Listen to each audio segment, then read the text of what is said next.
شروع کرتا ہوں اللہ کے نام سے جو بڑا مہربان اور نہایت رحم کرنے والا ہے۔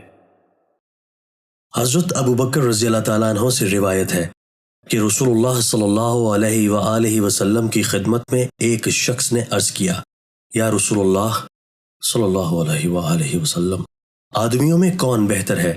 یعنی کس قسم کا آدمی آخرت میں زیادہ کامیاب اور فلاح یاب رہے گا؟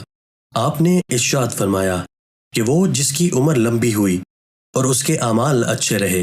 پھر اس سائل نے عرض کیا کہ آدمیوں میں زیادہ برا اور آخرت میں زیادہ خسارہ میں رہنے والا کون ہے؟